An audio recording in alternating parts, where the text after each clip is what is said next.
Hi, Hello. froggies and little birds. Hello, my friends. We miss you here. We're here again to read you another story. Actually, teacher Lauren is a great book reader, so she's gonna read you another story. Hi guys, I'm behind the camera. You guys will see me really soon. And we wanna tell you that we're thinking about you and we miss you. Enjoy the book. Please do. So today, friends, we're gonna read Snippets, a story about paper shapes.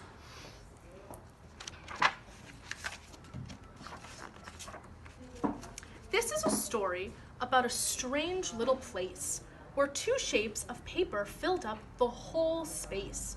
Triangles and squares would all wait in line to make a home in the same pattern design. Each house like the other, all so mundane. Not a chimney, a shingle, or a long window pane. They all looked the same. Then one afternoon, after new shapes were made, a snippet showed too in an aqua blue shade. And because Snippet had an oddly shaped top, he looked a bit different from a normal rooftop. He was very shy, but he wanted to play, so he asked the shapes, "What are you making today?" "We make sturdy houses," announced the red square. "Asymmetrical shapes belong right over there. Because we are different, it's best we're divided. We just can't risk having our houses lopsided." Snippet wasn't expecting to be asked to leave, and he was shocked that Square was being so naive. He could build a strong house and be part of a pair, even though he was not like a regular square. Not wanting to argue, he walked over to the pile and noticed each shape had a distinctive style. They were all snippets. They were all just like him. Some sides were long and some shapes were slim.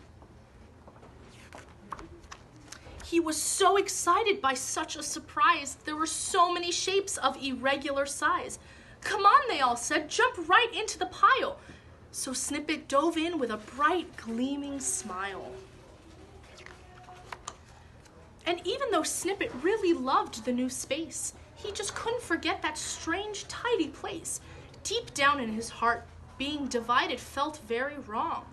He just wanted to see all the shapes get along. As he stood thinking, an idea came to mind. What if he went back and tried to be kind? To that misguided square with the perfect physique, he could show him the beauty of being unique. Unique is another word for saying different. When Snippet arrived, Square started to grumble. "Why are you back? You'll make our houses crumble." This was Snippet's big chance to make Square truly see all the wonderful things they could possibly be. Snippet pointed to the roof's acute angle and said, "I could make a tall chimney on that green triangle." Snippet saw Squares start to fill up with doubt and knew it'd be best to act it all out. So he climbed on the triangle and said, "How's this look?" Square watched carefully, but the house never shook. "It's not falling down and it doesn't look bad. In fact, it looks great. So what else can we add?" "Actually," said Snippet, "we could add some more. There's a rectangle snippet for a fancy front door. Is it okay if I ask the pile to play too?"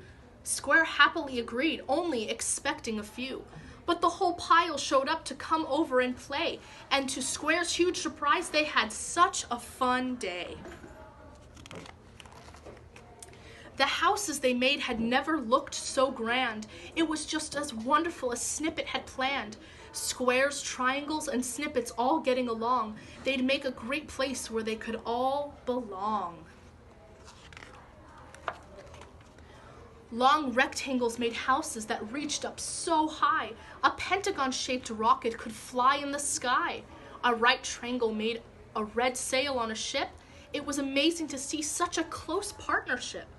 They all learned so much from each other that day that regardless of shape, they could happily play. And to think it was just one Snippet's kind heart that joined them together to make such great art. Thank you so much, Teacher Lauren. It was absolutely happy. beautiful. Guys, we'll be back soon. We